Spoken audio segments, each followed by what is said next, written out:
Salut André, comment ça va? Ça va bien, vous autres, les boys? Ouais, ça va numéro un. On est content de t'avoir. Merci d'avoir accepté l'invitation. On le sait, là, tu reviens de l'Europe et tout ça. T'es un gars occupé, fait qu'on l'apprécie énormément. Tu Vous autres, les boys, n'importe quand. je vois-tu une canette de quelque chose, hein, ou... Ah ouais, commencez par la. Ah! Hey, Ils viennent d'arriver, sont chaudes, fait que ça sera pas les autres qui vont boire à Ils soir. sont bonnes sur glace, pareil, André. Ah, ok, ils sont bonnes sur glace, mais je suis prêt. Je suis prêt avec la glace. C'est un ça. vétéran. On l'a présenté comme légende, puis je pense qu'il poursuit la légende, justement.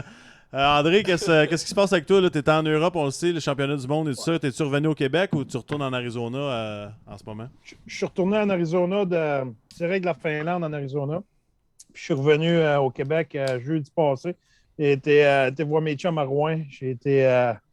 À Rouen, le club des old-timers. Les old-timers en Abitibi, là, c'est pas comme par chez vous, les boys. Là. Vous autres, vous comprenez pas comment ça marche. Eux autres, ils ont compris comment ça marche.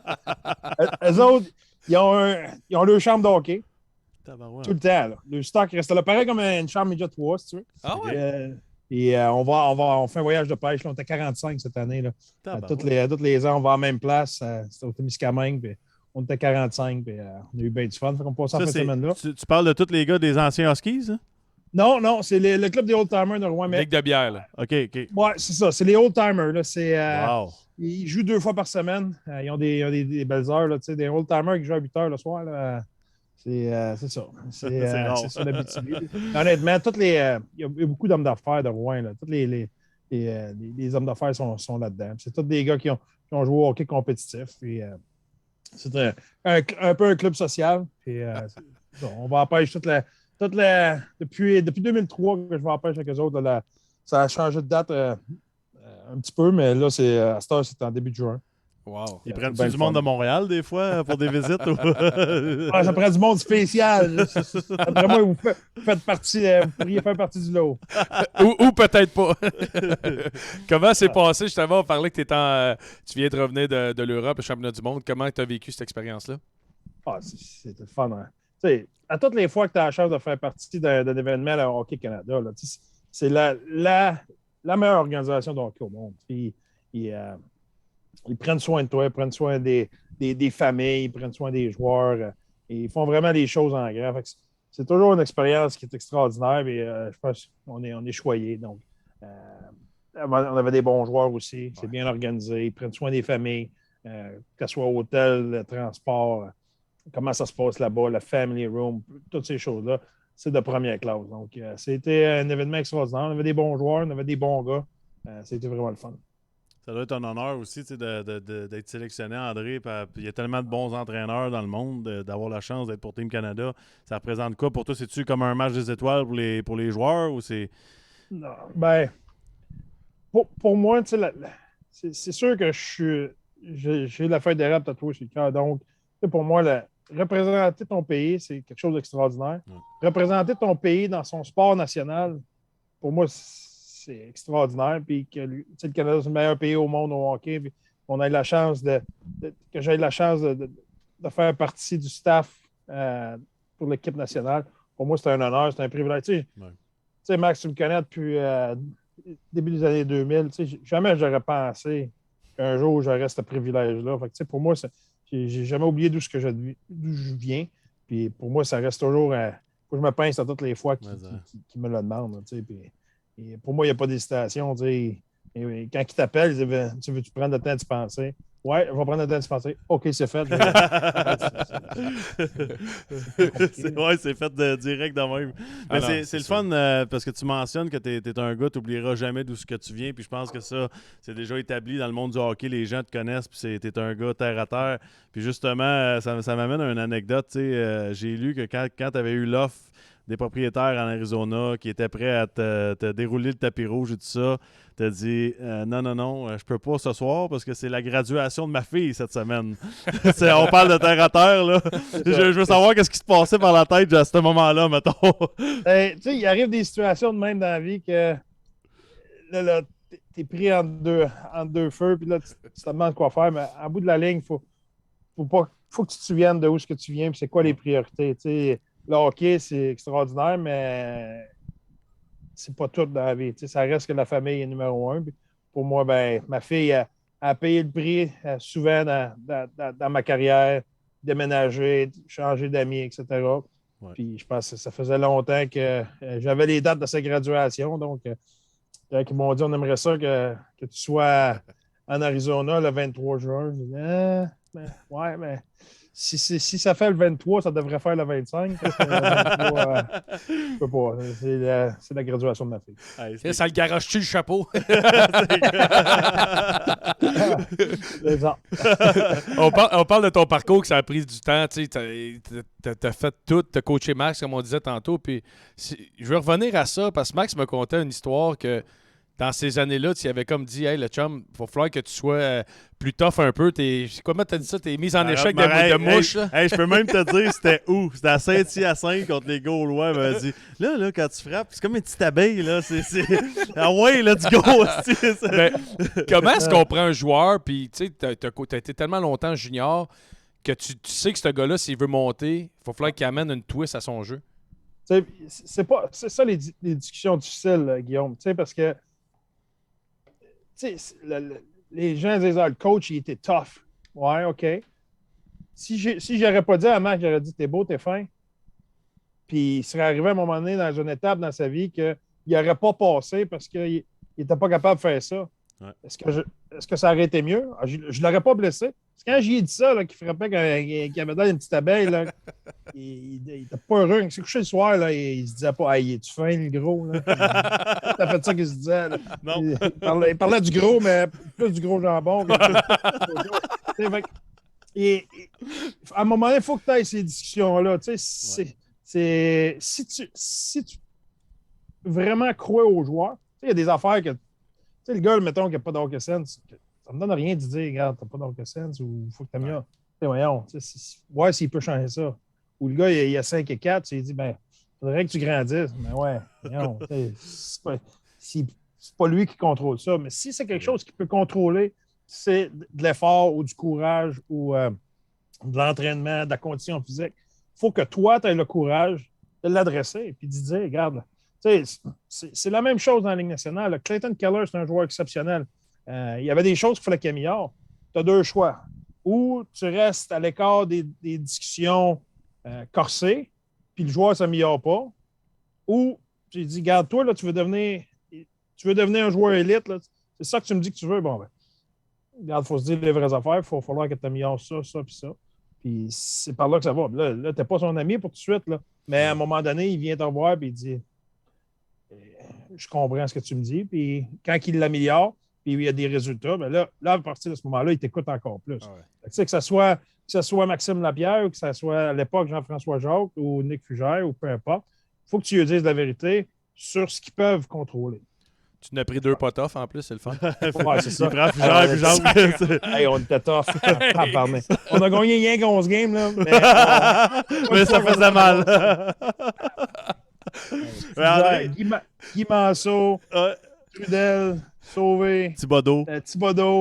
Hey, on oublie probablement. Là, mais on était capable de brosser. Avec André comme coach, ça va bien. Puis Gilles Bouchard. Moi, j'ai eu 10 pour faire ça. Là. Ah ouais! Mais tu sais, André, tu parles de parler aux joueurs. Y a-tu des stages dans ta carrière où c'est plus difficile, tu sais, comme mettons, là, quand tu es entraîneur recru ou quand tu es entraîneur vétéran, tu sais, ça change-tu ta façon d'approcher les choses ou le ton au moins? Ouais, le ton. Mais je te dirais, tu sais, avant de pouvoir te dire ça, Max, il a fallu que je gagne ma crédibilité. Ouais. Il a fallu que je gagne ta confiance. Il a fallu que vraiment tu saches que, tu sais, I care about you. Tu sais, que je faisais ça parce que je croyais en toi, là, parce que je te poussais, parce que je croyais en toi, etc. Puis, plus tu m'en donnais, plus je t'en donnais. Puis là, il y avait un lien de confiance. Puis là, tu es capable de dire, tu peux pas arriver. Je vais reprendre Clayton Keller. Ouais. J'aurais pas pu dire des choses que j'y ai dit au mois de janvier. J'aurais pas pu dire ça dans le camp d'entraînement. Non. Parce que j'étais un coach recru, parce qu'il apprenait à me connaître. Puis, tu sais, un peu deux boxeurs qui dansent, qui s'étudient, ou, tu sais, on apprend à se connaître. Puis à un moment donné, à force de jaser, on crée une relation. Puis là, on comprend vraiment c'est quoi qu'on peut aider un et l'autre. À un moment donné, j'ai compris que Clayton Keller, tous les joueurs disent qu'ils veulent être à leur plein potentiel, qu'ils veulent être beaux, qu'ils veulent être bons. Mais tu le sais, à un moment donné, quand le joueur il est prêt à faire n'importe quoi pour que ça arrive, là, c'est là que tu dis, garde, je pense que je peux t'aider. Tu seras peut-être pas content tout de suite dans les 24 prochaines heures, mais pense à ça, mais on va s'en reparler. Tu dis ce qui a amélioré, tu dis ce que tu penses, ce que tu vois. Puis le lendemain, quand tu as une discussion, c'est assez rare que, quand tu es honnête, c'est assez rare que le joueur vienne te voir et qu'il est en désaccord. Il n'est pas tout le temps content, mais il est en accord. Puis, c'est la même affaire que Phil Kessel. Il y a des affaires que Phil il ne fera pas, il sait qu'il ne le fait pas, puis il ne veut pas le faire, ça ne changera pas. Puis la discussion avec lui, c'était très, très franc. Puis écoute, à partir du moment qu'il. Tu sais, Phil Kessel, c'était un. Tu ne peux pas gérer Phil Kessel la même chose que gérer Max Tapia à 15 ans. Il a scoré 400 goals dans la Ligue nationale, 399 goals dans la Ligue nationale. Il a gagné 2 Coupes Stanley. Je pense qu'il sait comment jouer au hockey. Là. Il y a des affaires qu'il ne fera pas. Puis c'était bien clair. Puis c'était à moi de travailler alentour de ça. Fait que toi, comme coach, tu es prêt à être dans le bureau à dire regarde, ça, je le sais que tu le feras pas, puis je suis prêt à vivre avec. Ouais, c'est compliqué. Là. Ça dort moins bien. C'est un peu plus difficile comme coach, mais il y a certaines choses que. Phil, je suis arrivé, il était là. C'était comme ça. Il a joué 1400 matchs dans la Ligue. Ça fait quasiment 1000 matchs d'affilée qu'il joue. Là, si on avait été dans les playoffs cette année, là, ça aurait pu être une situation différente, une discussion différente. Sauf que où est-ce qu'on s'en allait? Phil, je savais qu'il a fait des compromis, il a fait des choses qu'on voulait qu'il fasse, mais il y avait une limite à ce qui changerait dans sa game. Puis ça, il faut que tu l'acceptes à un moment donné. Là. Puis, je coacherais Connor McDavid demain matin. Il ne break pas tout le temps dans sa zone. Ça se peut que ça ne me dérangera pas tant que ça. Ça se peut que je vive avec ça. Là. Ça se peut que j'y en parle des fois, dire hey, fais attention, assure-toi de lire le jeu. Il y a des fois qu'il faut que tu le fasses. Puis ça, c'est un pro. Là. Lui aussi, il veut le faire comme il faut. Là. Mais il y a certains joueurs dans la ligue. Exemple, chez Weber, il ne jumpait pas sur toutes les rushs tout le temps. Ouais. Ça fait partie. Ça fait assez longtemps qu'il est dans la ligue, il est capable de lire le jeu. Puis il y a certaines choses qu'à un moment donné, il faut que tu te serves de ta logique. Ouais. Quand je parle à un joueur, puis je sens moi-même là, que ça ne fait pas de sens, là, c'est pas bon. Ça ne va pas bien. Il faut que ça fasse du sens là, à un moment donné. C'est ce que les gens, là, que je vais dire ça, les gens vont être traumatisés, là, mais ces gars-là, là, vous avez joué. C'est pas juste des bons. C'est pas juste des gars qui ont des mains et qui savent patiner. Là. Non. C'est des gars intelligents. C'est des gars qui connaissent la game. C'est des gars smart. Là. C'est pas des gars que tu peux arriver, tu peux faire écrire des choses. Vous entendez ça tout le temps, que les joueurs veulent que tu sois honnête. Là. Parce que quand tu arrives et tu commences à compter de la bullshit, là, les gars voient through you. Ça prend 5 secondes et ils disent OK, le compteur de bullshit vient d'arriver. Là, parce qu'ils voient tout de suite. Fait que tu ne peux pas agir comme ça avec des gars de la Ligue nationale. C'est impossible. Non. Mais tu parles de parler aux gars et l'honnêteté. Toi, de l'autre bord, tu déjà fait challenger comme coach? Que le joueur il rentre dans ton bureau et il dit hey man, ça marche pas. Là. Ouais. Puis moi, je le force, ça, Max. Okay. Ouais. Puis tu sais, moi, je pense que c'est ça l'adaptation. Dans mon temps, si tu avais rentré dans mon bureau. Hey André, je vais te dire tout de suite, il me semble qu'il n'y avait pas grand monde qui rentrait. Non, je pense pas. On regardait le plancher en esti quand le coach passait, nous autres. Puis tu sais, là, c'était comme ça. Puis si j'avais pas été de même à ce moment-là, j'aurais pas survécu. Aujourd'hui, je serais retourné sur la ferme, c'est sûr. Ça n'aurait pas marché. Tandis que là, aujourd'hui, ça a changé. Puis t'adapter, c'est d'accepter, de demander. Tu sais, on dit tout le temps communiquer avec les joueurs. Communiquer, là, c'est avec la bouche. Mon père dit tout le temps tu as une bouche, 2 oreilles. Pour écouter 2 fois plus que tu parles. Ouais. C'est de même, ça marche. Hein. Quand tu veux communiquer avec les joueurs, quand eux autres ils te disent de quoi, si tu ne veux pas les écouter, c'est pas de la communication, c'est là. C'est des monologues. Ça ne marche pas. Là. Fait, des fois, c'est arrivé cette année que les joueurs, à un moment donné, m'ont dit il y avait des ajustements dans le système qu'eux autres n'étaient pas à l'aise. Puis ils m'ont demandé oui, ça va me faire plaisir. T'as pas tant que ça, là. J'étais pas.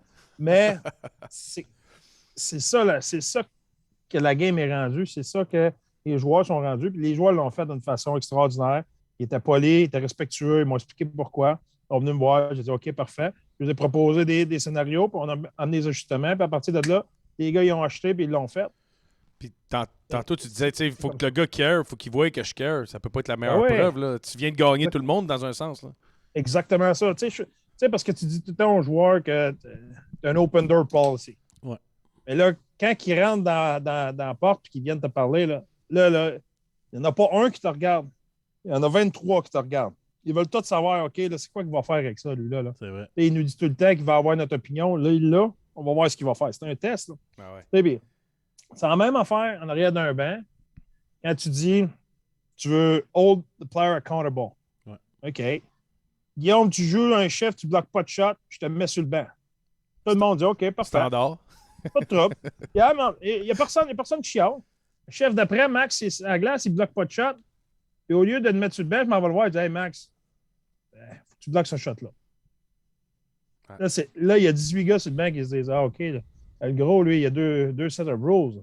Si un joueur, si la tendresse fait quelque chose, ça, lui, il est benché, mais si la pierre fait quelque chose, lui, il continue à jouer. Le monde pense que la tendresse va être fâchée. Non, c'est pas juste la tendresse. Là. Les 16 autres sont sur le banc, là, ils disent That's wrong. Non, on ne sait plus c'est quoi la loi. Là. Il faut que ce soit la même loi pour tout le monde. Là. À un moment donné, puis là, je ne parle pas de la loi pour McDavid versus le gars, le quatrième trio. Là. Ouais. Les gars comprennent tout ça. Sauf que tu ne benches pas un gars parce qu'il n'a pas bloqué une shot. Non.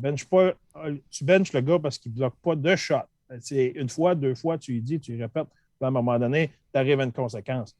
C'est la même affaire. Il faut que ce soit la même affaire pour tout le monde. Il faut que ce soit le same set of rules. Parce que sinon, c'est pas le joueur que tu benches, c'est pas juste lui. C'est pas juste à lui que tu fais ça. Ouais. C'est toute l'équipe qui regarde qu'est-ce que tu fais, c'est quoi tu fais à tous les jours, comment tu réagis. Si tu cries après lui, vas-tu crier après lui? Si tu n'as pas le courage de t'adresser au leader, puis tu t'en prends un gars de quatrième trio, tu perds le respect des joueurs. Les joueurs vont dire ça marche pas, là. C'est pas correct, ça. 100%. Comme que les gars de quatrième trio, quand on marque un but, on s'attend d'être sur le premier comme les gars de premier trio. Mais ça marche pas souvent. Ouais, ça marche pas pantoute. Mais tu sais, ça marche rarement. André, tu parles de la nouvelle génération. Tu sais, tu as dû t'adapter là, avec les époques puis tout ça. Puis c'est-tu un outil de plus pour toi, justement, de connaître peut-être un peu plus de tes joueurs parce que c'est plus ouvert, les discussions? Définitivement. C'est extrêmement important. Tu sais, le feel avant, c'est encore important, mais on disait souvent, il faut que tu aies le feel sur le banc, savoir c'est qui est hot, c'est qui est pas hot, puis utiliser bon joueur. Ça a resté. Mais il faut que tu aies le même feel dans la chambre. Savoir si les gars, ils ont-tu de l'énergie, ils ont-tu pas d'énergie, sont-tu frustrés, sont-tu trop high en émotion, sont-tu trop low, sont-tu focusés, sont-tu frustrés parce que le système, sont-tu frustrés parce que avec qui ils jouent, sont-tu frustrés à cause de la cédule. Il faut que tu sois capable de filer la chambre, savoir, OK, là, des fois, ça va arriver que je vais dire, OK, something's wrong. Je ne sais pas c'est quoi, mais il se passe de quoi. Là, il faut que je sois capable, il faut que j'ai des joueurs dans la chambre à qui je peux parler, puis trouver c'est quoi le bobo. Fait que là, on peut l'adresser. Mais c'était pas comme ça, là, 20 ans. Là. 20 ans, là, OK, il y a de quoi qui ne marche pas, on va crier un peu plus, ça va avancer encore. Non, c'est pas de même. C'est plus de même pantoute. Non, zéro. Comment est-ce que, tu sais, je t'écoute parler puis tu dis, tu sais, il y a des concessions à faire. On parle de Phil Kessel, on parle de Clayton Keller que tu dois placer. Tu as une équipe jeune, tu as une équipe qui a fini au bas du classement. Vous bâtissez une nouvelle philosophie, une nouvelle identité. Comment est-ce que c'est dur de jongler avec des joueurs vedettes qui sont établis, justement, puis en même temps bâtir ta culture? Tu sais, tu as un message à passer, puis tu as une vision, puis je pense que dans les équipes qui s'est améliorée du match 1 au match 45, c'est débile ce que vous avez fait, honnêtement. Mais comment est-ce qu'on joue entre les deux?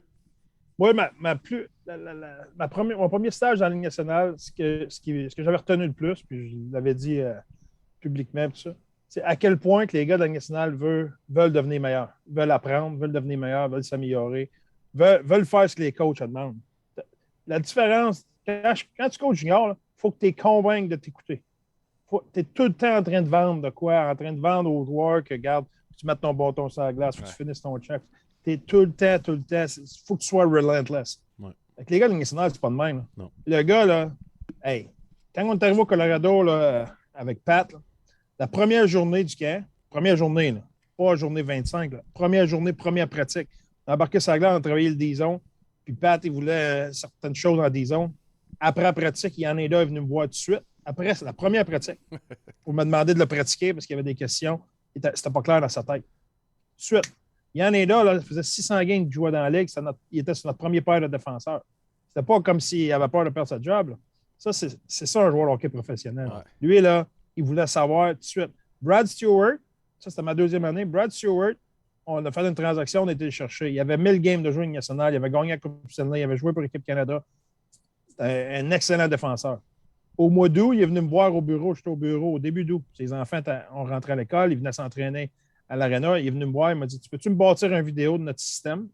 J'aimerais ça arriver au camp d'entraînement et savoir comment on joue. C'est débile. Wow. J'ai jamais vu un joueur junior venir me voir au mois de juillet et me dire, tu me montrais-tu notre système parce que je voudrais être prêt pour le camp d'entraînement? Lui, le Brad Stewart, là, ça faisait 1000 games qu'il jouait. C'est pas comme si c'était une fleur du printemps. Là. C'est ça, un joueur de hockey de la Ligue nationale. C'est des professionnels. Ils veulent être excellents. Si tu arrives dans une nouvelle équipe, là, les joueurs vont vouloir comprendre ce que tu veux faire. Ils vont l'acheter. Puis là, il faut que ça marche. Si ça ne marche pas, ben là, ces gars-là, là, c'est pour la même raison que je viens d'expliquer. Là. Les autres, ils veulent, c'est des professionnels. Ils veulent que ça marche. Ils veulent garder leur job. Ils veulent signer un meilleur contrat. Ils veulent garder leur job. Ils aiment ça être dans la Ligue nationale. Là. Ils ne veulent pas que ça change. Là.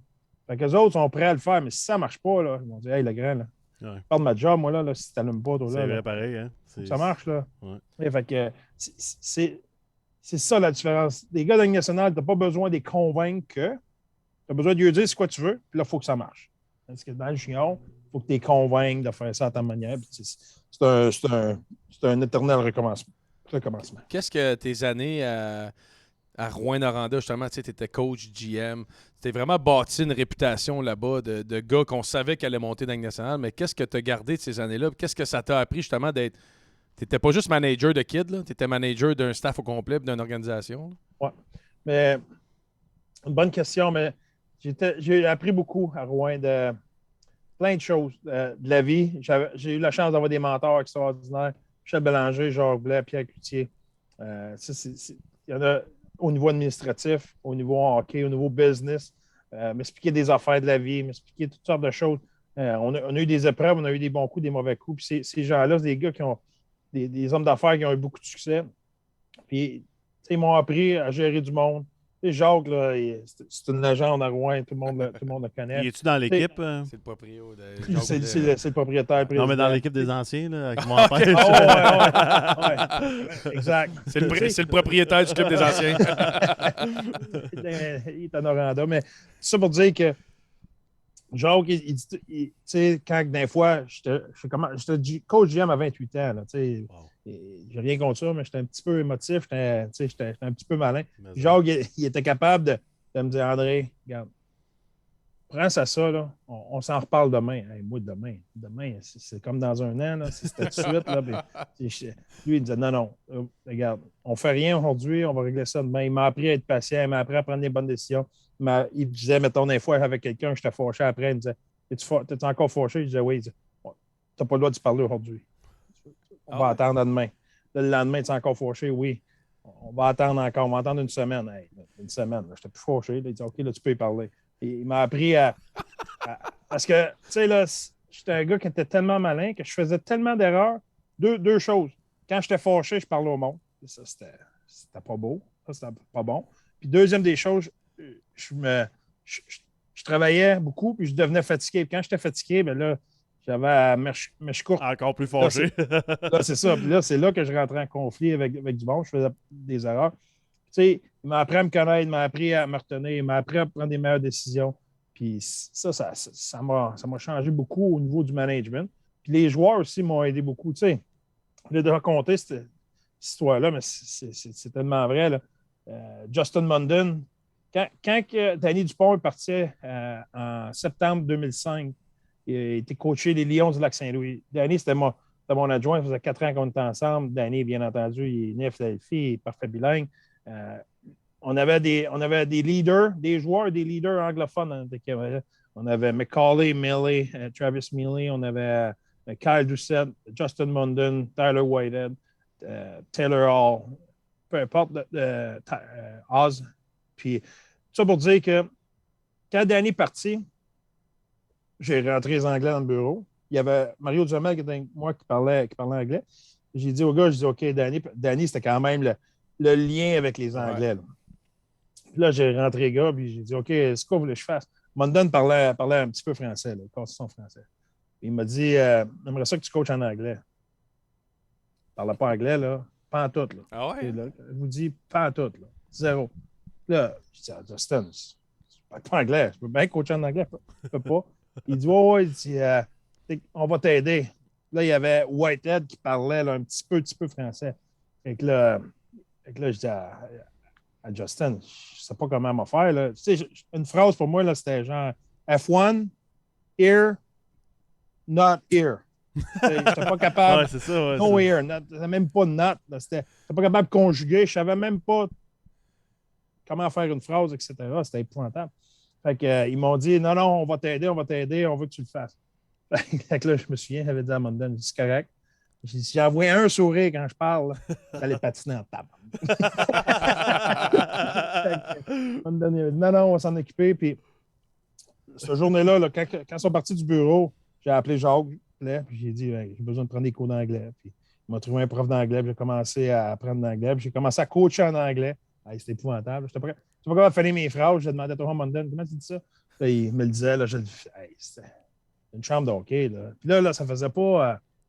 Ça faisait 3 ans que je coachais junior majeur, 2 ans et demi, dans le fond. C'était pas comme si j'étais établi, là, puis que ma réputation était faite, puis la vie était belle. Là. C'est ça. Je commençais, là. Puis je me suis dit, c'est ça que mes joueurs veulent, c'est ça que je vais faire. Mais, hey, me dire de quoi je dormais pas, là. Le soir, je dormais pas. T'étudiais, hein? Hey, puis je me disais, comment je vais faire? Même, perdre ma job, puis, etc. Là. Puis, je me souviens, là, je voulais engager un adjoint pour remplacer Danny. Puis, je connaissais du monde. Bien entendu, c'était tous des Français. Puis, j'ai même pris le téléphone. Je m'en allais faire un appel pour offrir la job. Puis, je me suis dit, si tu fais ça, c'est vraiment parce que tu veux pas devenir un coach. Ouais. Donc, là, il y avait un gars de Boston qui m'avait contacté. Bien entendu, une langue anglophone. Fait que là, je me suis dit, OK, je vais l'appeler. Mario va l'appeler, dans le fond. On va fixer un rendez-vous avec. Le gars s'appelle Eric Soltis. Il scout les Flames de Calgary aujourd'hui. Puis, parlait à Soltis. Puis, on s'est rencontrés à Lewiston. Pas capable. Un gars qui ne parle pas français avec un gars qui ne parle pas anglais. Ça a fait toute qu'une entrevue. C'était pas mal spectaculaire. Une chambre d'hôtel à Lewiston. Je filmais ça. Puis, Mario était là pour m'aider. Là, j'ai expliqué que moi, je voulais apprendre l'anglais. Puis que je voulais que. Lui, il me disait, va apprendre le français. J'ai dit, je ne veux pas que tu apprennes le français. Là. Moi, je veux apprendre l'anglais. Fait que finalement, on l'a engagé. Puis, coaché toute l'année tranquillement à apprendre l'anglais. 2 saisons plus tard, j'ai été à Hockey Canada, m'ont pris pour les moins de 18 ans. Mais ça, c'est mon point à tout ça, là, toute cette histoire-là, pour dire que ça a parti d'un joueur qui me l'a demandé. Puis quand il me l'a demandé, ça ne faisait pas mon affaire, là, honnêtement. Là, coachant, cette année-là, on n'était pas supposé avoir un bon club. On n'était pas supposé gagner. Puis on a fait plus que 90 points. Puis j'ai gagné coach de l'année. J'ai toujours dit, gagné coach de l'année parce que les gars n'étaient pas capables de me comprendre. C'est pour ça que ça a marché. Les gars me comprendre. C'est de l'effort, ça, là. Sérieusement. Là. Ça, c'est probablement la chose que je suis le plus fier dans ma carrière de coach. Parce que à ce moment-là, le risque était énorme. Ouais. Parce que si je me pétais à Marboulette, là, je perdais ma job. C'est pas dit que j'aurais eu une autre chance. Je n'étais pas comme j'étais établi. Là, 5 ans plus tard dans ma carrière, ça aurait pu être différent. Mais là, à ce moment-là, c'était une décision difficile, mais dans le fond, c'était la seule décision à prendre, mais c'était pas une décision facile. Considères-tu que c'est le point tournant de ta carrière, ça? Oui, sans aucun doute. Ah ouais, ouais. Premièrement, ça m'a donné une confiance extrême. Que mes joueurs ont été derrière moi. Là. Mondon et toute la gang, là, les autres, là, quand ils voyaient que je m'enfargeais, là, ils prenaient ça sur leurs épaules de dire « Hey, faut pas le laisser tomber. Là, lui, là, il fait des efforts. Hey. » C'était-tu demandant pour moi de faire un speech devant l'équipe? Il fallait me préparer. J'écrivais ça sur une feuille. J'essayais de faire une phrase de dictionnaire. Hey. C'était épouvantable. Là. Le temps que j'ai mis là-dedans pour pouvoir communiquer avec mes joueurs, c'était difficile. Là, puis c'est ça qui a fait que vraiment, je me suis aperçu que dans la vie, ce que tu veux faire, si tu mets les efforts, ça va marcher. Bon, c'est cool. Tu as coaché, si je ne me trompe pas, dans tes années, c'était Kucherov qui était là. Comment pensais-tu qu'il allait devenir un All-Star de même? Ah ouais. Ah ouais? Ah ouais. Ça a commencé avec Kucherov, ça a commencé à Kremeschow en Allemagne. J'étais au moins de 18 ans. Puis moi, je suis avec Hockey Canada, j'ai connu Al Murray, c'était le dépisteur-chef. Moi et Al Murray, on avait une bonne relation. Là, je suis dans les estrades. Là, il y a Grigorenko et Yakupov dans les Russes. Eux autres, ils jouent sur le premier trio. Puis Kucherov est sur le deuxième trio. Puis là, moi, je regarde ça, et là, tout le monde parle de Yakupov et Grigorenko. Moi, je. C'est pas là, mais l'autre, il est bon. À un moment donné, je vais voir Al Murray. Puis je dis, hey, qu'est-ce que tu penses de lui? Il me regarde. Je dis, ah, OK.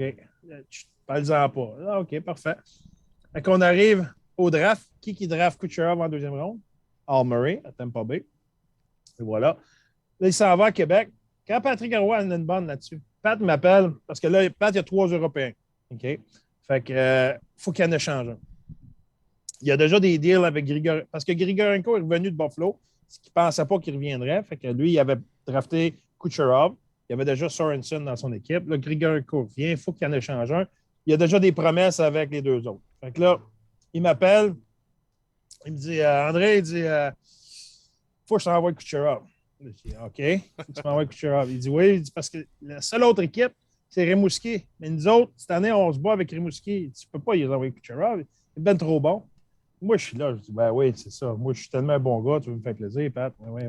Dans ma tête, ça ne fait pas de sens. Donc là, il me demande un prix qui est trop cher dans ma tête parce que Kucherov, il avait été blessé à l'épaule. Il n'a pas commencé l'année. Là, il joue, parce qu'il alterne ses gars, il joue une game une fois de temps en temps. Là, je me dis, il y a une pogne, il est alcoolique, il y a quelque chose. C'est sûr qu'il y a quelque chose. Fait qu'à un moment donné, il me rappelle, puis là, je brette, puis je brette. Puis je suis pas trop un taponneur. Là, et ouais, ben, là, à un moment donné, 2 jours plus tard, là, j'en parlais avec ma gang, puis là, nous, on n'était pas vraiment au stade qu'il fallait essayer de donner un coup pour gagner, mais Kucherov m'excitait, là, je l'adorais. Fait que là, Pat m'appelle, là, puis il me dit, là, écoute-moi bien le gros, là. Il dit, écoute-moi bien le gros demain, là. Il dit, là, tu vas prendre Kucherov, tu vas me donner un 2, puis Kamaev, c'était mon autre euro, puis tu signes les papiers tout de suite, puis tu vas me dire merci, tu vas m'appeler à la fin de l'année et me dire merci. Puis il dit, je veux pas entendre un mot. Ouais, OK, ouais, il décidait. Il n'est pas de même d'habitude. OK. Et là, puis il utilisait des mots un petit peu plus crus. Genre, fait que là, je dis OK. Parfait. C'est de même qu'on a fait le deal. C'est lui qui m'a dit, là, écoute, arrête de me niaiser, là. Ah ouais. Là, je dis OK, parfait, on fait le deal. Kucherov, il arrive à Rouen. Il était pas bon, il était phénoménal. Là, j'étais au World Junior cette année-là. C'est lui qui nous a battus. Mes 9 expériences avec Hockey Canada, il y a une fois que je n'ai pas eu une médaille. J'ai perdu contre Kucherov en demi-finale. Ça pour dire que là, on revient à Rwanda. C'est moi qui vais chercher Kucherov à l'aéroport. J'embarque Kucherov dans mon char. Il commence à parler de la game. Il m'a parlé d'à peu près tous les chiffres. Il m'a décrit tous les chiffres. C'était qui était matché contre lui. Quand Harrington faisait des petits chiffres, lui, il prolongeait ses chiffres pour pouvoir prendre avantage. Puis Harrington, quand il a pogné 10 minutes, Kucherov, il a fait un point. Puis ça lui a donné le momentum dans la game, etc. Hey, wow. Là, j'étais dans le char, je me disais, OK, il est vraiment bon. Là. Il analyse ça, lui. Là, lui, il n'a pas regardé ça sur la vidéo après. Là. Non. Lui, c'était pendant la game. Je savais que c'était un génie. Là, on a eu du succès dans les playoffs. Il était extraordinaire. On a perdu contre Halifax. Ils ont gagné la Coupe Stanley avec McKinnon. Pas la Coupe Stanley, mais la Coupe Memorial. Ouais. Puis, après, quand nous, on est éliminés, Tampa Bay m'a envoyé un texte pour me dire que Kucherov, il avait demandé à Kucherov d'aller sur le taxi squad dans la Ligue américaine. Puis je lui ai dit, il a dit, si Kucherov est sur votre taxi squad, j'ai dit, c'est sûr que vous gagnez la Coupe. C'est sûr. Il n'y a personne pour jouer avec vous autres. Puis à ce moment-là, ils m'ont dit, ben voyons, on est un maudit bon club dans la Ligue américaine. J'ai dit, hey, à ce moment-là, je lui avais dit, Kucherov, c'est un des 3 meilleurs juniors au monde. J'ai dit, si Kucherov ne joue pas pour vous autres, vous avez un club absolument phénoménal. Il m'avait dit, ah ouais. Puis là, j'ai eu un job au Colorado. Pendant le camp, l'année en 2013, à Traverse City, Kucherov, il a viré ça à l'envers. Julien Brisebois m'a texté, il m'a dit, juste pour te dire que tu avais raison, Kucherov, c'est le meilleur joueur à Traverse City. Il a joué, il a commencé dans la Ligue américaine, il a joué, je pense, c'est 13 games, il a scoré 11 buts. Je pense que c'est 11 buts, 8 passes en 13 games, quelque chose de même dans la Ligue américaine. C'était terminé pour la Ligue américaine. Je pensais pas que ça se faisait de même des deals juniors. Non, c'était carré. Ouais, c'est la seule fois dans ma vie que ça s'est fait de même. Puis honnêtement, là, tu sais, Kucherov, il aurait dû être échangé pour le double de ça. Ouais. Mais Pat, il était obligé de l'échanger. Il ne pouvait pas le garder. C'était un règlement. Il y avait 14 jours. Là, il était à la fin. Puis là, il était obligé de l'envoyer, dans le fond, au club qui se battait contre. Fait que là, il m'a dit, écoute, là. Puis moi, puis Pat, on avait fait des deals. Là. On était chums, puis on s'était aidés dans le passé. Fait que c'est pour ça qu'il a pu faire ça. Il n'aurait pas pu faire ça avec tout le monde. C'est parce que moi, puis lui, on avait une relation. Puis il m'a aidé, il était bon pour moi. Là. On va revenir à Pat dans 2 secondes. Là, j'ai le chat ici, André, puis il y a quelqu'un, je ne sais pas si tu vas te rappeler, mais c'est Alex Laplante qui dit André, c'est mon ami d'enfance, c'était mon voisin à Saint-Monique. Je ne sais pas s'il se rappelle, il avait eu un coup de hache en tête, il aurait pu mourir. Ouais. S'il commence à compter tous les accidents que j'ai eus, le monde va comprendre pourquoi je suis mêlé de même. Fait qu'un coup d'hache, ouais, c'est. Il y a eu des coups d'âge, des accidents de bicycle et toutes sortes d'affaires. Mais ouais, Alex a bien raison. Un ami d'enfance, bon, il s'en rappelle. C'est bon, c'est une bonne nouvelle, ça. C'est une bonne nouvelle. Parce que les gens ne le savent pas. Si je me rappelle bien, tu as été élevé sur la ferme, toi, André. Exact. Ouais, tu es élevé sur la ferme à Sainte-Monique. Puis Alex, son père, il avait un magasin de couvre-plancher. C'était juste voisin de la ferme. Puis ouais, on a été élevés un côté de l'autre. Tu penses que c'est ça qui t'a aidé à grandir comme homme puis d'accomplir tout ce que tu as fait à la date? À la fin, c'est pas facile. Tu te lèves de bonne heure, tu travailles. Là. Ouais. C'est. J'ai été gâté pourri toute ma vie. Là. Mes parents, je suis de trop dit. Mais tes parents, c'est des modèles extraordinaires. Max, tu connais ma mère, tu connais son grand cœur, sa joie de vivre. Ma mère, elle aime tout le monde. Je dis souvent à la farce, ma mère, elle commence à sourire avant de se lever, puis elle commence à parler avant de se réveiller. Elle aime le monde, mais c'est comme ça. Mon père, lui, c'est l'éthique de travail, puis c'est la sagesse, puis il est capable de rester en contrôle. Il a de la drive, il a du caractère, mais il est capable de... Il ne froisse pas personne. Il est patient. Quand j'étais jeune, quand je me levais le matin pour aller travailler, mon père, ça faisait déjà 2-3 heures qu'il était levé et qu'il travaillait. Là, quand la journée finissait, moi, je s'appressais. Il était 6-7 heures le soir. On commençait, mettons, le matin. On était rendu 6-7 heures le soir après le train. Puis, moi, là, ça pressait d'aller jouer avec mes chums, là, d'aller à game de balle, game de soccer, game de hockey. Là. Il n'y avait plus rien à me retenir. Là. Bye-bye, je suis parti. Mon père, lui, retournait travailler. Mais moi, j'ai été élevé comme ça. Je pensais que c'était comme ça. C'est une ferme, il n'y a pas de dimanche. Là. Ça n'existe pas dimanche. Ouais. Il y a 7 jours dans la semaine, c'est tout le même. Tu travailles, puis c'est comme ça. Il n'y a pas de Noël, puis il n'y a pas de jour de l'an, puis il n'y a pas de Pâques, puis il n'y a pas de journée fériée. Ça n'existe pas. Là. C'est 365 jours par année. Les animaux, eux autres, ne prennent pas de férié. C'est comme ça. Fait que, moi, j'ai été élevé là-dedans.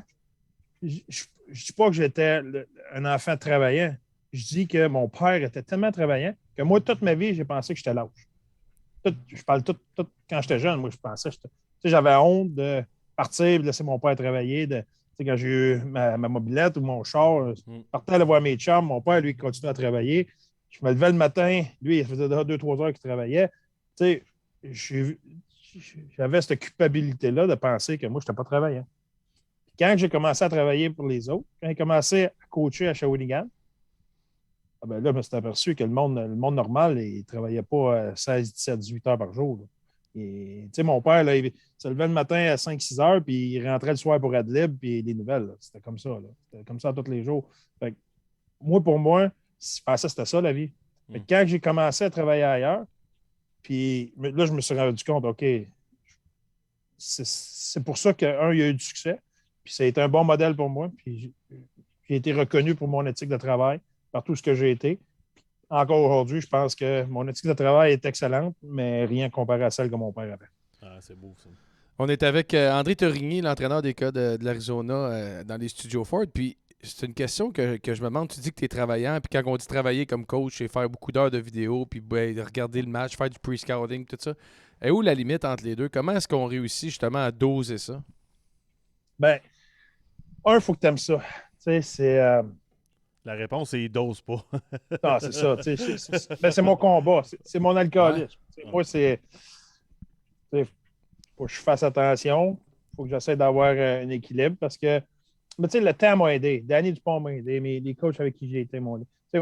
Tantôt, j'en ai parlé. Moi, mes démons, il ne faut pas que je sois fatigué parce que là, il arrive des affaires qu'il ne faut pas qu'il arrive. Fait qu'il faut que je m'assure de ne pas être trop fatigué. Puis ça arrive avant, quand j'étais à Rouen, une journée de congé, ça n'existait pas.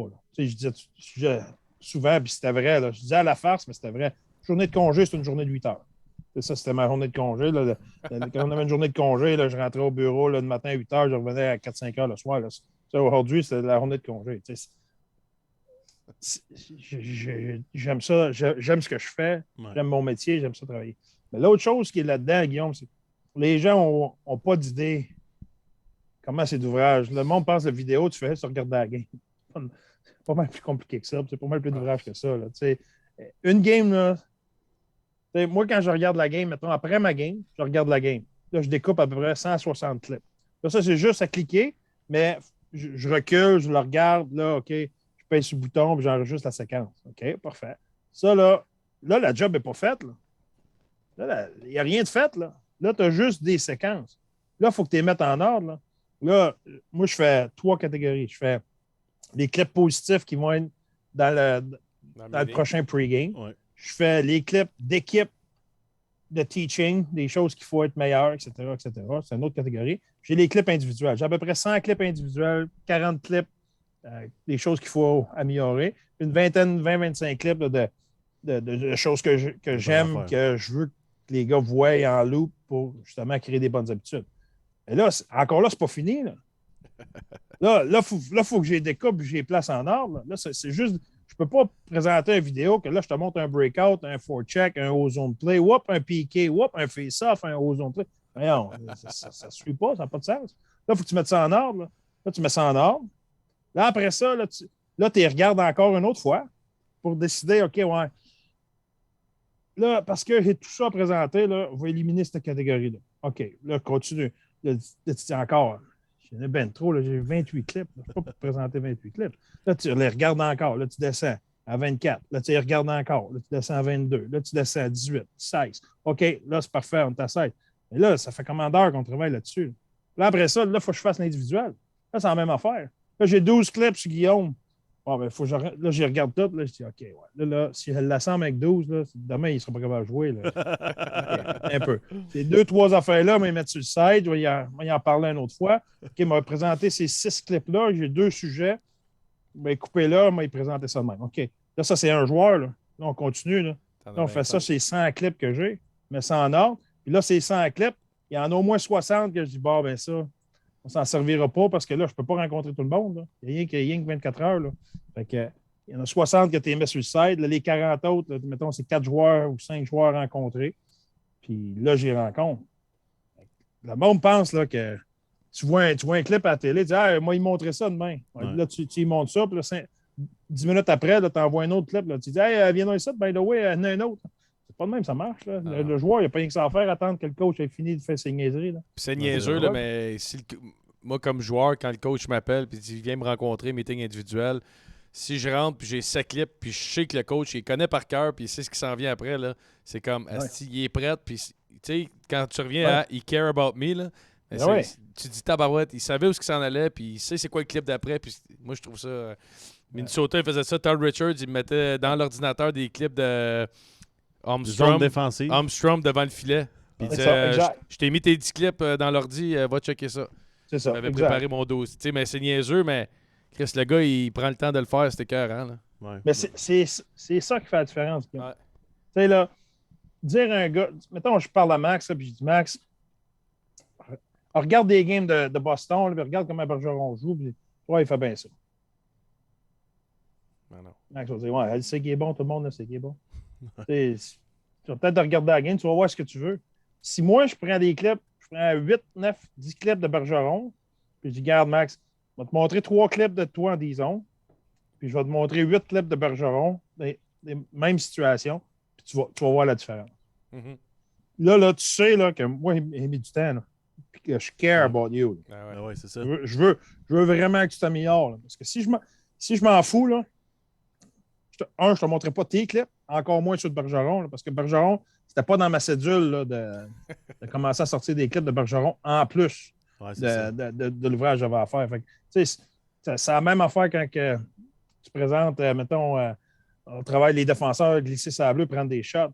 OK? Si tu présentes des clips de notre équipe, c'est une chose, mais si tu prends la peine de montrer 2-3 clips de McCarr ou d'un autre gars de même dans la ligue, là, les gars, c'est encore mieux. Tu sais, nous autres, à un moment donné, notre Neutral Zone Forecheck, on a le même que Tampa Bay, mais pas tout à fait la même exécution. Okay, on a pris des clips de Tampa Bay pour montrer des petites subtilités et tout ça. Tu sais, les gars savaient qu'on a mis du temps là-dedans. Là. Ouais. Les gars savaient là, que c'était clair, mais on a mis les choses bien, bien claires. Puis les gars l'ont fait.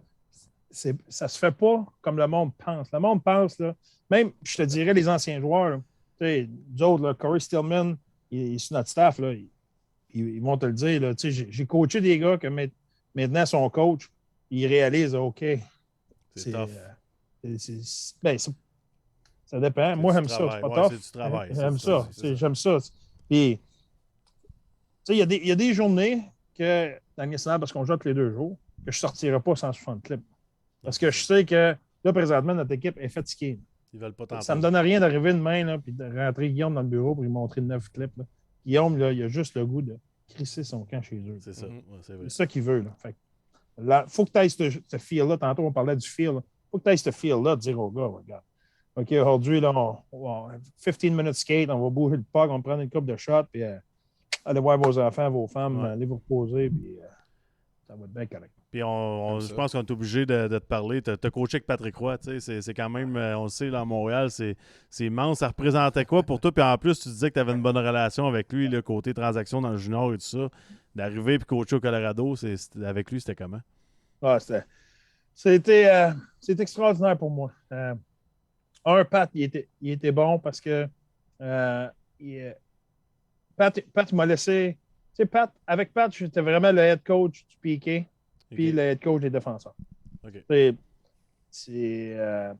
Il me faisait confiance, il me laissait travailler. Il m'écoutait dans le sens que quand je disais, mettons, un tel est meilleur qu'un tel ou un tel joue mieux qu'un tel, puis on devrait habiller lui, pas lui. Je ne me souviens pas d'une fois qu'il m'a dit non. Okay. Ah ouais. C'est arrivé qu'on n'était pas d'accord. C'est arrivé qu'il m'a dit je ne suis pas d'accord pour telle raison, puis qu'on a des discussions, peu importe. Puis c'est arrivé souvent que je me suis rallié et dit moi, tu as raison pour X raison. Mais c'est arrivé aussi qu'il a tenu mon bout, puis que lui, il a dit OK, c'est correct, on va habiller un tel au lieu d'habiller l'autre, X raison. C'est arrivé que lui, pour lui, il y avait un certain style de défenseur de notre équipe qui disait qu'on n'avait pas besoin. Pour moi, je pensais que c'était essentiel parce qu'il amenait de la stabilité avec Tyson Barrie, exemple. Puis Pat, il aurait peut-être fait ça d'une façon différente, mais il m'a fait confiance, puis ça a super bien été. Fait que, ça, c'était bon. Puis l'autre chose qui était extraordinaire, c'est de travailler avec Adam Foote et Joe Sakic. Adam Foote, il y a un gars qui est né mes 2 boys sont nés en 2000. JP et Félix, c'est des 2000. Nolan Foote, c'est un 2000. Puis Chase Sakic, c'est un 2000. Ils ont tous joué ensemble. Ils jouaient dans la même équipe. Wow. On coachait dans la même équipe. Fait qu'on était ensemble 7 jours sur 7. Là. Quand on ne coachait pas nos kids, on était à l'aréna ensemble. Puis, tu sais, moi, je l'appelle Joe. Ouais. Le monde l'appelle M. Sakic. Moi, ben, j'étais avec tous les jours. Moi, c'était Joe. Puis Footer, c'est Footer. Là, pour moi, il faut encore que je me pince penser que ces gars-là, c'est des Hall of Fame. Puis moi, ben, j'étais avec Joe Sakic, puis Patrick Roy, puis Adam Foote. Une anecdote, quand notre 2e année au Colorado, à un moment donné, Joe commençait à venir sa route, parce que la première année, il n'était pas de GM. La 2e année, il commençait à venir sa route, puis on jouait au Madison Square Garden. Puis Joe, il dit, après la pratique, après le morning skate, on va jouer 3 contre 3. Fait que après la pratique, il a gardé le backup sur la glace.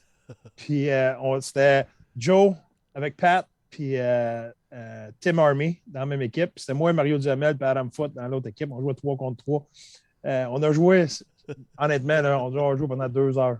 On ne voulait plus sortir, rendu qu'il y avait des caméras sur le bord de la bande parce que Joe Sakic, Patrick Roy, Adam Foote qui joue au hockey. Hey, le backup, il était dans le net, là, il nous regardait.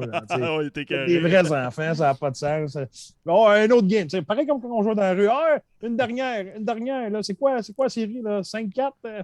C'était épouvantable. J'adore le goaler qui pogne la shot à Sakic NHL level, puis après ça, c'est Mario Duhamel. C'est sûr qu'il le battait de vitesse, mais à l'inverse. Un changement de vitesse, c'est toujours bon. Ça surprend tout le temps. Ouais, mais parlant de Mario, Guillaume l'a texté, puis une petite anecdote, ça a l'air que c'est pas trop facile de voyager avec toi. C'est épouvantable. Moi, là, si vous me voyez dans une de vos avions, là, revirez de bord. Rentrez pas là, arrivez de quoi, ça n'a pas de bon sens. Juste pour vous donner, quand j'ai voyagé la semaine passée de Phoenix à Rouyn-Noranda, j'ai pas mes valises encore. Fait que ça vous donne une idée. Je me demandais ton chandail, c'était pourquoi, mais là, je comprends. C'est ça. C'est rien, tu verrais mes shorts. Mais l'été passé, quand j'ai eu un job, j'ai été voir Oliver Ekman-Larsson en Finlande, en Suède. Puis quand je suis revenu, ça a pris, je pense, c'est 36 heures revenir. Voyons donc. Je suis resté près à l'aéroport de Frankfurt parce qu'à Frankfurt, ils ne reconnaissaient pas le test COVID que j'avais pris au Danemark à Copenhagen. Fait que là, ils m'ont dit, OK, il faut que tu ailles changer ton ticket. Donc là, je me présente au kiosque de Lufthansa, j'attends pendant 2 heures. Rendu au kiosque, finalement, mon tour, il m'a dit, mais non, ça te prend un test COVID, je ne peux pas te remettre ton test tant que tu n'as pas eu ton test COVID. OK, c'est où le test COVID? C'est là-bas, gate, whatever. Je m'en vais là-bas, arrive là. C'est fermé parce que ça, c'est juste quand il y a des vols pour la Chine. Fait que là, il y en a d'autres à l'autre bout complètement de l'aéroport pour les tests COVID. L'aéroport de Francfort, là. C'est là. Tabarnak. Là, je m'en vais à l'autre bout, arrive à l'autre bout, c'est fermé, le docteur est malade. Il n'y a pas de test COVID. Je dis, voyons donc. Elle dit, c'est pas grave, il y en a un troisième dans le lobby de l'aéroport. Mais pour aller dans le lobby de l'aéroport, il faut que je passe les douanes. J'arrive aux douanes, tu n'as pas de visa. Tu peux pas aller en Allemagne, tu n'as pas de visa. Ah, tabarouette. Parce que là, c'est à cause du COVID. Là, j'essaie d'expliquer au gars. Le gars ne parle pas trop anglais. Là, je dis, voyons, je veux juste prendre un test COVID. Là, je le vois, c'est là. Je veux juste prendre le test COVID. Je reviens tout de suite. Vous ne voulez rien savoir. Là, je reviens d'abord. Là. T'étais fatigué pour fâché. Pas de linge. J'ai chaud. J'ai couru d'un bord à l'autre. Là, je me dis... Là, les autres, ils disaient, mettons, demain matin, là, on est, mettons, dans l'après-midi. Demain matin, l'autre kiosque COVID, il va rouvrir parce que les vols pour la Chine vont recommencer. Là, vous êtes en train de me dire, il faut que j'attende 16 heures dans l'aéroport, pas de linge, de passer un test COVID qui va prendre 12 heures pour pouvoir prendre finalement mon billet d'avion. Là, il m'a passé une semaine de 7. Là, j'en reviens pas. Là, il y a un garde de sécurité avec sa mitraillette qui m'entend. Lui, il parle anglais. Il vient me voir, il me dit, là, je n'ai pas entendu ta conversation. Là, il me demande d'y réexpliquer, j'explique ça. Lui, il m'a amené aux douanes, il m'a fait passer aux douanes. Ils ont écrit à la main dans mon passeport. C'est pas des farces, ils ont écrit à la main. J'avais le droit juste d'aller passer mon test COVID. Il fallait que je revienne. Je rentre, on voit mon test COVID. Là, elle dit, OK, pour de 6 à 12 heures, mettons, ça coûte 150 €. Puis tu peux en avoir un 90 minutes, c'est 300 €. Là, je dis, le 90 minutes, ça me prend mon test. Fait que là, elle me dit, ça ne donne rien, ça va arriver à peu près en même temps. Ah ouais, donne-moi un test, 90 minutes, moi je débarrasse ici. Et là, si vous pensez que c'est fini, ça va juste commencer. Là, je passe mon test, j'arrive pour revenir passer les douanes. Mais non, tu n'as pas de ticket, tu ne peux pas rentrer. Oui, mais là, explique ça à madame, elle dit, je ne peux pas t'aider. Il est où le kiosque Lufthansa? Il y en a un là, mais il est fermé. L'autre, il est de l'autre bord de la douane. Ah, sacrément. Hey, là, elle ne revenait pas. Là, je m'ostine avec la madame. Finalement, il y a une madame de Lufthansa qui passe. Elle l'accroche. La madame de Lufthansa, elle me donne un billet d'avion. Parfait. J'ai réussi à prendre mon billet d'avion pour le lendemain matin, donc dans 12 heures. Fait que là, moi, les soldats, ils m'ont dit de repasser les douanes. Moi, je m'en vais repasser les douanes. Mais non, tu tu peux pas passer douane plus, pas les douanes, mais les barrières avec ton billet d'avion, si ton vol n'est pas dans minimum 6 heures. Hey, là, c'est niaisé, sacrément, ça n'a pas de bon sens. Là, c'est quoi je fais? Ah, on ne peut rien faire. Ah ouais, ben, parfait. Il y avait un Marriott dans l'aéroport. Il dit, moi, je sais où je m'en vais. Je suis allé au Marriott, je me suis couché, pris ma douche, je me suis lavé, tout fait mes affaires. Je reviens, je suis revenu 2 heures avant mon vol, passe. Là, la douane, ils disent, avez-vous resté dans l'aéroport tout le long? Ben oui, c'est sûr, voyons donc. C'est sûr, j'ai resté dans l'aéroport. OK, vous n'avez pas été à l'hôtel? Non, pas été à l'hôtel. J'ai passé direct. Je me suis allé à ma gate, j'ai réussi à m'en revenir au Canada. Tout ça pour dire que ça a pris 30 C'est long, là, Steve. On sait que voyager, c'est pas facile. C'est incroyable. Ah, c'est bon. Merci. Mais ça me fait penser à une question. Puis quand tu seras tanné, tu nous dis fais 2 clins d'œil, on t'écouterait pendant 4 heures. Fait que c'est le fun. Mais tu dis je me suis en allé en Suède voir Ekman Larsson. Ouais. Tes coachs recrues, tu rentres dans la ligue. C'est le capitaine de l'équipe qui a pas une réputation, mais c'est quand même. Ekman, moi, je suis allé à Phoenix, Ekman Larsson, il y a un euro autour de lui, un petit quelque chose. C'est comment ça se passe dans ta tête? à Vancouver à cette heure. Ouais, à cette heure, mais il était en Arizona quand moi j'étais là. Okay. C'est quoi le feel quand tu arrives pour aller le voir? À quoi tu penses dans l'avion? Puis ça doit être stressant pareil. Oui. Spécialement que la raison pourquoi j'allais le voir, justement, c'est parce qu'il y avait il était en friction avec l'organisation. Ouais, c'est vrai, on connaît toute l'histoire. C'était la raison. Puis quand je l'ai appelé pour lui dire que je voulais aller le voir, il était surpris. Là, mais il m'a dit tu es au courant de ce qui se passe, puis tu es au courant que l'organisation s'est de changer. Il dit oui. Mais j'ai dit moi, ça, c'est pas ma job. Moi, ma job, c'est de coacher. Puis j'ai dit as far as I know, you're the captain. Puis j'ai dit moi, je suis le nouveau coach, toi, tu es le capitaine de l'équipe. Puis j'ai dit je ne sais pas s'ils vont te changer. J'ai dit ça ne me regarde pas. Dit, moi, ce qui me regarde, c'est que si moi et toi, on a travaillé ensemble, je veux que tu saches que je suis de ton bord, puis je veux que tu saches que, regarde, je veux que ça marche. Ouais. Okay, il était bien content de ça. Puis, ça, c'était, mettons, là, genre, il m'a dit le vendredi.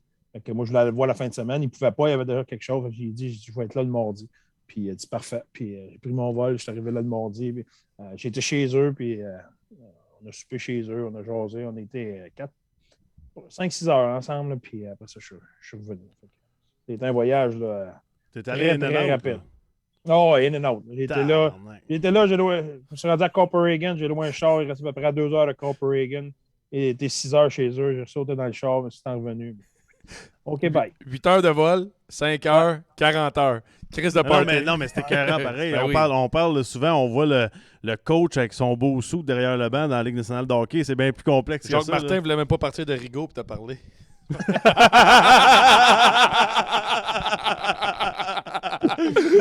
sais pas si j'aurais ouvert la porte.